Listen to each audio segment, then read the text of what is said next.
प्यारे साथियों, आप सभी का स्वागत करता हूं अपने एमआरएस स्टडी परिवार में। तो डियर, आज की इस वीडियो में मैं यहाँ पे बात करने वाला हूं। जैसा कि आपको पता है कि जियो टेक्निकल इंजीनियरिंग हम लोग जो है यहाँ पे डिस्कस कर रहे थे, और जियो टेक्निकल इंजीनियरिंग 1 में जो 4th सेमेस्टर का नया सिलेबस है उसके हिसाब से तो यूनिट 3 का प्रैक्टिस क्वेश्चन देख रहे थे।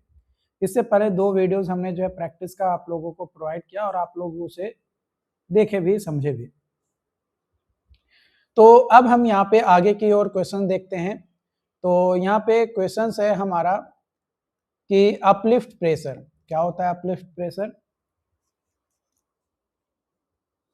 तो अपलिफ्ट प्रेशर जो है ये एग्जर्ट होता है pressure by seepage water in upward direction on the base of hydraulic structure, तो उसको बोला जाता है अपलिफ्ट प्रेशर। अपलिफ्ट प्रेशर का इफेक्ट जो है वो होता है रिड्यूस होता है इफेक्टिव स्ट्रेस, कॉज करता है इंस्टेबिलिटी और मेन लिफ्ट फाउंडेशन को ऊपर की ओर उठा सकता है। Control major drainage galleries, relief wells, cut off walls and set piles. Flow net application, flow net applications, flow net जो है वाइडली यूज किया जाता है in geotechnical engineering. Flow net जो है ये वाइडली यूज किया जाता है in geotechnical engineering. Determination of seepage quantity, तो discharge through flow net is Q is equal to K into H into NF by ND। Q जो है seepage discharge, K जो है परमेबिलिटी, कैपिटल H जो है total head, NF जो है number of flow channels and ND जो है number of potential drops. Significance use किया जाता है for earth dam, weirs and barrage. Determination of uplift pressure, तो जो फ्लो नेट है वो हेल्प करता है प्रेशर डिस्ट्रीब्यूशन को कैलकुलेट करने के लिए बीनीथ स्ट्रक्चर। तीसरा है determination of exit gradient. Exit gradient जो है यह वह हाइड्रोलिक ग्रेडियंट होता है एट डाउन स्ट्रीम एंड पे, तो I is equal to del h by l e. Del h जो है हेड लॉस और एल ई जो है length of last flow field.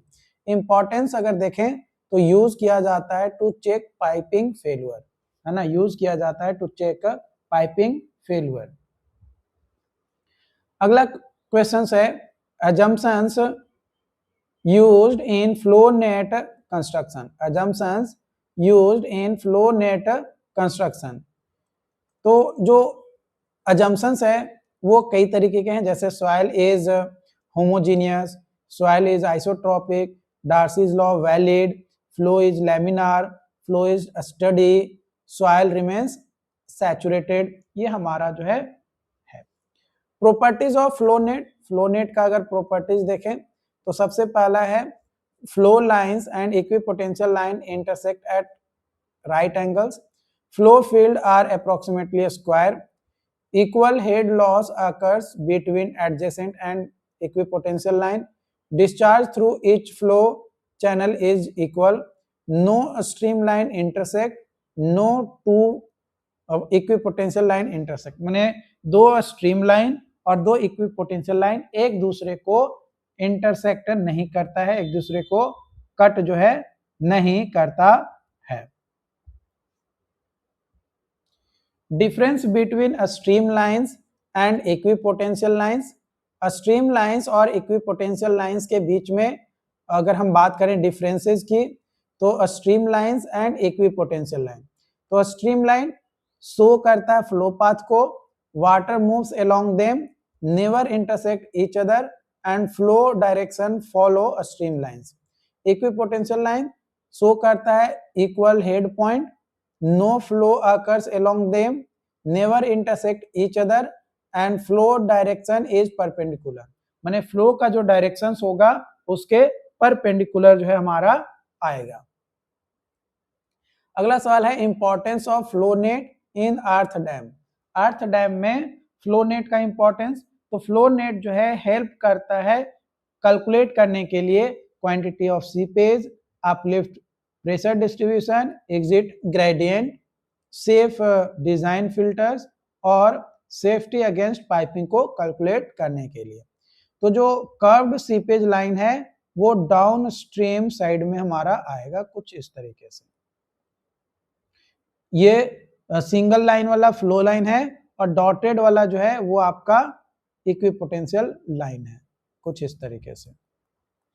ये आपका एग्जिट ऑफ सीपेज आपका हो जाएगा, यहां से बनना स्टार्ट होगा। अगला सवाल है होमोजीनियस एंड आइसोट्रॉपिक सॉइल। तो होमोजीनियस सॉइल जो है यह वह सॉइल होता है जिसका प्रॉपर्टीज जो है एवरी पॉइंट पे आइडेंटिकल हो। एग्जांपल के तौर पे uniform sand deposit, uniform sand deposit. Isotropic soil, isotropic soil, a soil having same permeability, a soil having same permeability in all directions, सभी डायरेक्शन में। Example well compacted uniform soil, well compacted uniform soil. Anisotropic soil, anisotropic soil एक ऐसा soil होज permeability जो है differs करता है in different direction में, के एच नॉट इक्वल टू के वी, के एच नॉट इक्वल टू के वी, जहां पे के एच जो है हॉरिजॉन्टल परमेबिलिटी, के वी जो है vertical permeability. Example stratified soil deposits and layered alluvial soil. Importance flow net must be corrected for anisotropic, जो फ्लो नेट है must be corrected for anisotropic. अगला क्वेश्चन है advantage and limitations of Darcy's law.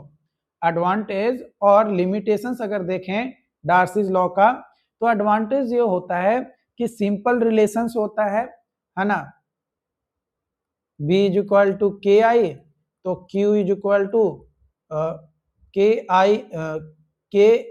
आई ए हो जाएगा हमारा,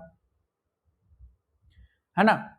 easy seepage calculations, basis of ground water analysis and useful in dam engineering. Dam engineering में useful होता है डार्सीज लॉ का। लिमिटेशन देखें तो टर्बुलेंट फ्लो के लिए वैलिड नहीं होता है, वेरी कोर्स सॉइल के लिए सूटेबल नहीं होता है, फुल्ली सैचुरेटेड कंडीशंस की रिक्वायरमेंट होती है, और हाईली फ्रैक्चर्ड रॉक के लिए नॉट एप्लीकेबल ये आपका होता है। कुछ वन लाइनर क्वेश्चंस है। व्हाट इज परमेबिलिटी, तो एक प्रॉपर्टी होता है सॉइल का जो हमें परमिशन देता है पानी को फ्लो करने के लिए उसके वॉइड से। डार्सीज लॉ, जब डिस्चार्ज जो होता है सॉइल का वो डायरेक्टली प्रोपोर्शन होता है hydraulic gradient and area of flow के। Which test is used for coarse grained soil? Constant head permeability test. Which test is used for fine grained soil? Falling head permeability test. What is hydraulic gradient? Ratio of head loss to length of flow path. Define seepage, flow of water through soil under hydraulic head difference. What is flow net? ये graphical representation होता है seepage का जो consist करता है stream lines and equipotential lines. Quick sand condition क्या होता है, तो ये ऐसा कंडीशन होता है जिसमें अपवर्ड सीपेज फोर्स अप्लाई होता है सॉइल के ऊपर और वो लूज हो जाता है, जिसके कारण से हमारा इफेक्टिव स्ट्रेस जो है कहीं न कहीं लॉस होता है और लिक्विड उसके थ्रू पास करना स्टार्ट हो जाता है, तो वो कंडीशन कहलाता है क्विक सैंड कंडीशन। पाइपिंग क्या होता है, तो पाइपिंग जो है ये प्रोग्रेसिव रिमूवल होता है सॉइल पार्टिकल्स का due to seepage flow. What is uplift pressure, uplift pressure जब अपवर्ड प्रेशर एग्जर्ट किया जाता है सीपेज वाटर के द्वारा बीनीथ स्ट्रक्चर तो कहलाता है अपलिफ्ट प्रेशर। यहाँ पे कुछ इंपॉर्टेंट शॉर्ट टाइप क्वेश्चंस मैंने जो है आपके लिए प्रोवाइड किया है, जैसे defined permeability, state Darcy's law, what is hydraulic gradient, define coefficient of permeability, what is seepage, define flow net, what are streamlines, what are equipotential lines, explain Darcy's law and discuss its validity। ये जो है important questions हैं, important है for practice more of semester exam के लिए।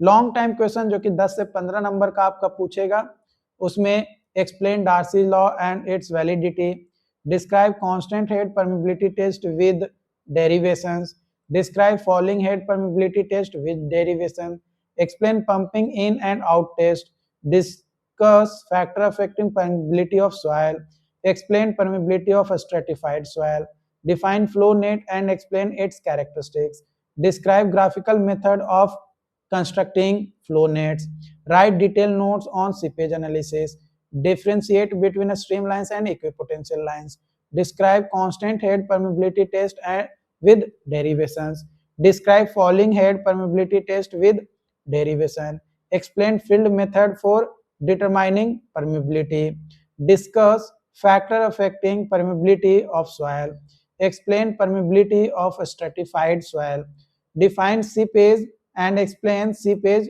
pressure, explain quicksand condition and critical hydraulic gradient, discuss piping failure and protective measures, explain flow net and its characteristics, describe graphical constructions of flow net, explain applications of flow net in earth dam analysis, differentiate between streamlines and equipotential lines, explain uplift pressure and method of control, discuss the engineering significance of permeability in soil mechanics। तो यहाँ पे हमने short questions भी और long questions भी आपके साथ discuss किया, और ये क्वेश्चंस को आप एक बार प्रैक्टिस जरूर करिए, क्योंकि एक बार अगर आप इसके थ्रू गो थ्रू कर लिए तो डेफिनेटली आपके लिए जो है ये इंपॉर्टेंट होगा।